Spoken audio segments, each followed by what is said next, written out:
tersebut orang diharamkan oleh Allah Subhanahu wa Ta'ala untuk melakukan peperangan, dan bulan haram tersebut termasuk diantaranya bulan yang istimewa. Kalau seandainya Bapak Ibu sekalian melakukan perbuatan baik, maka pahalanya dilipat gandakan. Nih, kayak sekarang nih ngaji kita. Kalau biasa ngaji pahalanya sederhana aja. Bapak ngaji satu langkah menuju majelis ilmu, sama Allah diberikan 10 kebaikan. Itu standar. Sampai dilipat gandakan ila adhafin katsirah, kata para ulama, sampai lipatan pahala yang banyak. Mas Rizky lipatannya 10, 100, 1000, sejuta. Habis sejuta berapa? 1 miliar lah ya. Tapi di saat kita melakukan amal ibadah, kebaikan yang kita lakukan di bulan haram itu meningkat. Bahwa amal ibadah yang kita lakukan itu bukan hanya dilipat gandakan, tapi menjadi amal yang amat sangat dicintai oleh Allah. Masya Allah, Pak. Untuk meraih cinta Allah itu susah. Untuk meraih cinta Allah itu kagak sederhana. Lah gini aja contohnya, kalau saya boleh tanya sama Bapak Ibu, mohon maaf sekalipun gak perlu dijawab, kita mau gak dicintai Allah? Mau banget. Jangankan dicintai Allah, Mas Rizky, dicintai pasangan kan kita udah enak banget ya. Mas Rizky dicintai pasangan, Masya Allah, ayam manggilnya juga kagak satu. Sampai di ayam-ayamnya kita ya. Tandanya apa? Pasangan kita itu mencintai sama kita. Mas Rizky pulang kerja, capek banget, dari sini udah WA, Bu tolong siapin air hangat buat ayah mandi. Karena istrinya cinta sama Mas Rizky, Masya Allah, ngambil pancinya aja dengan sentuhan kasih sayang. Ngambil airnya sampai naruh panci yang udah ada air di kompornya itu dengan penuh cinta, dengan penuh kasih sayang. Kata Mas Rizky, Ibu jangan lupa sekalian siapin kopi susunya. Dibikin dengan penuh cinta. Itu tandanya manusia cinta. Lah, Mbak Putri disayangi sama bos besar, owner perusahaan Galenium Farmasia. Kira-kira gimana? Ya. Kalau kita dicintai sama atasan kita, kira-kira enak kagak? Enak banget. Ini yang nyintai kita, yang sayang sama kita itu Allah. Allah itu siapa? Allah yang mempunyai segalanya. Allah yang mempunyai kehidupan kita. Allah yang mempunyai kematian kita. Allah yang mempunyai dunia dan seisinya. Maka, nih, saya sering sampaikan bahwa di bulan yang haram ini, di antaranya bulan Zulqa'dah, kata para ulama, bulan Zulhijjah, bulan Muharram, 3 bulan tuh, Zulqa'dah, Zulhijjah, Muharram. Karena hitungan bulan di dalam hitungan Hijriah itu, kalau Muharram, Al-Muharram, Muharram. Kemudian bulan apa lagi, Pak? Jangan sampai kagak tahu ini hitungan Islam. Ayo coba ya. Pertama, bulan Muharram. Tapi jangan Muharram doang menyebutnya, Al-Muharram. Kedua bulan apa? Rajab. Hitungannya. Ketiga bulan apa? Habis Rajab apa? Hah? Rajab, bulan Saban. Habis bulan Saban apa? Bulan Saban itu bulan sebelum bulan puasa, bulan apa? Gitu kan ya, Rawah, kalau kata orang tua dulu mah, Rawah, puasa, Syawal, Zulqa'dah, Zulhijjah. Nah itu, gitu kan ya. Jangan sampai kagak tahu, itu Januari, Februari, gitu kan, Maret, April, Mei. Nah, Ustaz, kalau itu nggak dihitung karena di situ tanggal-tanggal tertentu nih, gitu kan ya. Kalau hitungan Islam kan kagak masuk sama kita.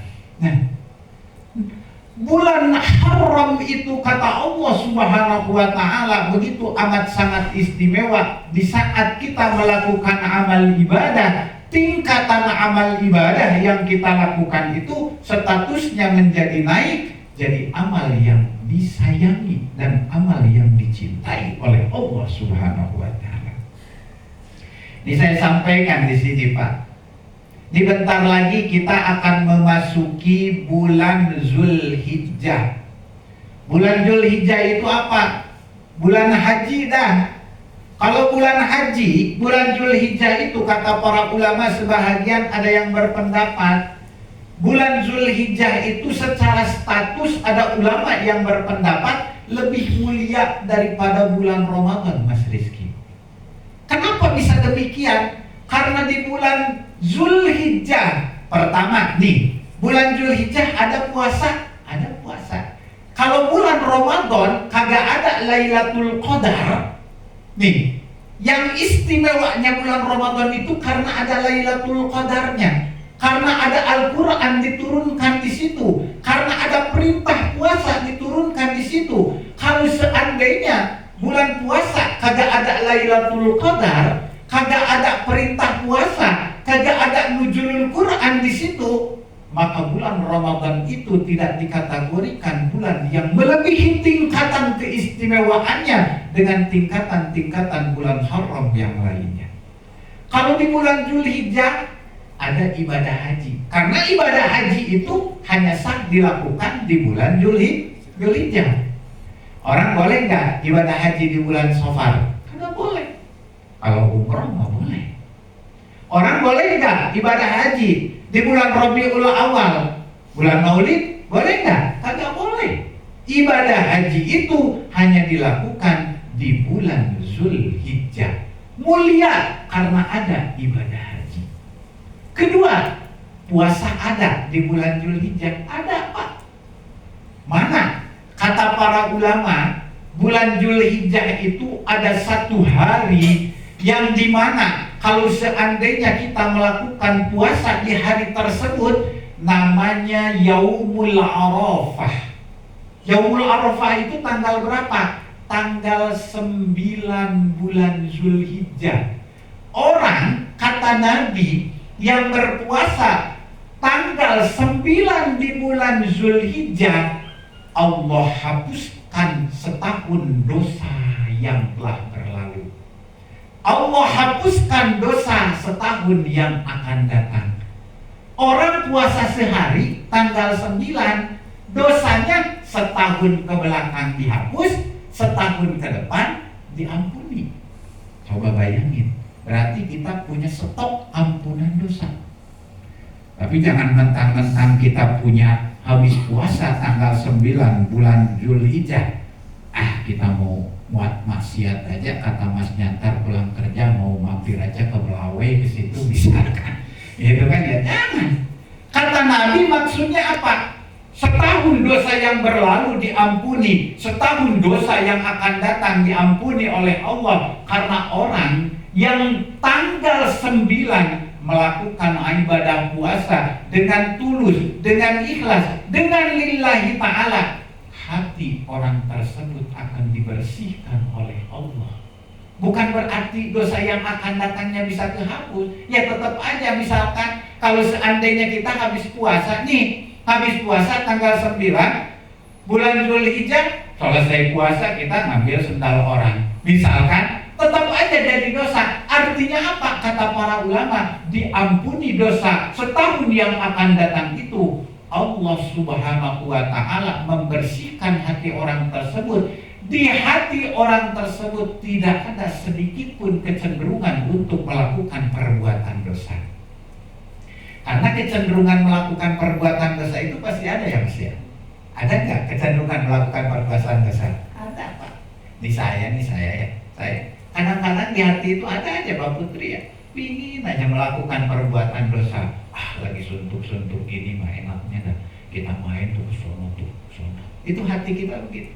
Tapi ditahan tuh hati kita. Nah bagi orang yang bersih hatinya, kecenderungan untuk melakukan perbuatan dosa itu udah kagak ada. Siapa mereka? Para nabi. Rasul itu kagak ada Pak cenderungan melakukan perbuatan dosa. Nabi Muhammad itu Pak orang yang dimaksum, dijaga oleh Allah Subhanahu wa taala dari melakukan perbuatan dosa, perbuatan maksiat. Bahkan tidak ada di hatinya sedikit pun kecenderungan untuk melakukan perbuatan maksiat. Karena apa? Hati Nabi udah dibersihin. Kan Nabi dulu lagi usia 2 tahun, lagi main tuh baginda Nabi, di dalam surahnya, di dalam sejarahnya ada. Bu, Nabi lagi main tuh tiba-tiba ada orang yang ngambil 2 orang. Nabi dibawa, maaf, itu kan ya, ke ilalang, dibawa tuh ke tempat sepi. Wah tuh Nabi. Akhirnya Nabi apa yang dilakukan? Ternyata itu malaikat Jibril. Nabi dibelah dadanya. Kemudian dada Nabi dicuci dengan air Zam-Zam. Siapa yang mencucinya? Malaikat Jibril. Dan apa yang dikeluarkan dari isi dada baginda Nabi, isi hati baginda Nabi, sifat-sifat buruk baginda Nabi. Makanya Nabi itu kagak ada kecenderungan. Kalau kita mah kadang-kadang sama orang masih iri nggak? Masih ada sifat iri ya. Orang beli HP baru, iPhone Pro Max 16, oh Allah, itu kan ya malah disimpan samping kita. Itu kan ya, ini orang kerja bareng sama kita, gajinya juga ukurannya sama sama kita. Kok dia kebeli, kita kagak. Itu kan ya, hati